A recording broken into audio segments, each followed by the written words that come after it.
Good morning बच्चों। आज इस कविता पे हम लोग एक्टिविटी कराएंगे। उस कविता का नाम है चेतक की वीरता।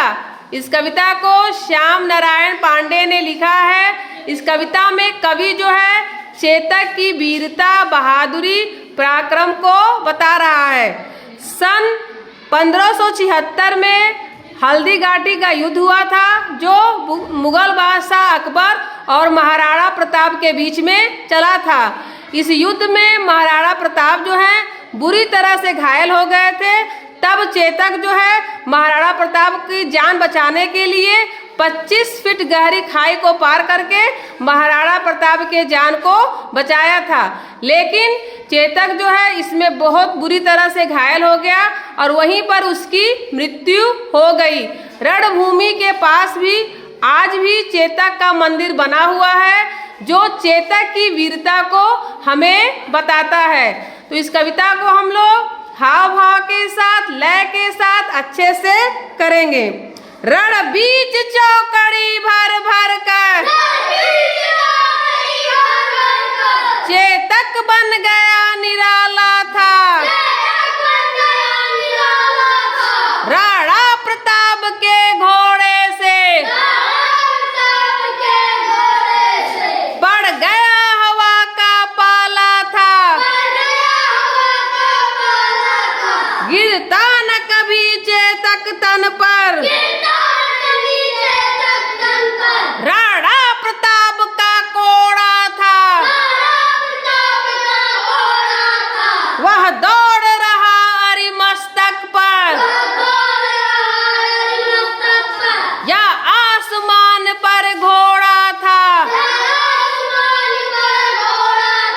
जो तनिक हवा से बाग हिली लेकर सवार उड़ जाता था। राणा की पुतली फिरी नहीं, तब तक चेतक मुड़ जाता था। कौशल दिखलाया चालों में, उड़ गया भयानक भालों में। निर्भीक गया वह ढालों में, सरपट दौड़ा करवालों में। है यहीं रहा अब यहाँ नहीं, वह वहीं रहा है वहाँ नहीं। थी जगह न कोई जहाँ नहीं,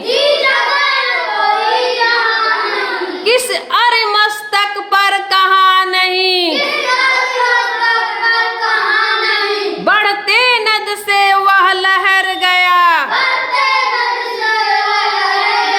वह गया गया फिर ठहर गया।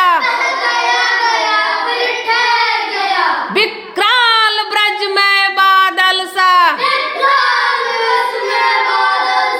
अर की सेना पर हर गया।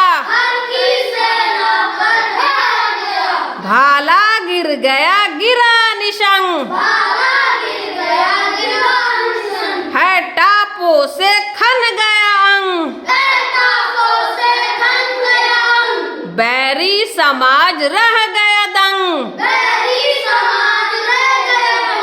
घोड़े का ऐसा देख रंग।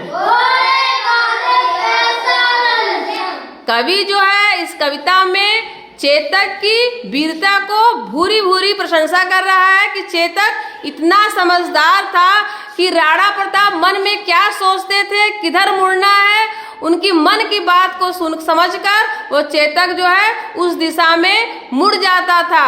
वह अपनी जो सामने सेना, दुश्मनों की सेना रहती थी, उसमें घनघोर बादल की तरह टूट पड़ता था। वह कभी भी दुश्मनों को ये कमजोर नहीं समझता था। वह उनका वीरता से सामना करता था और अपने टापों से दुश्मनों के सीने पर खून खून कर देता था। तो श्याम नारायण पांडे ने चेतक की इस कविता में पराक्रम की बहुत अच्छे सी प्रशंसा किया है। तो कैसी लगी कविता? अच्छी। ताली बजाओ।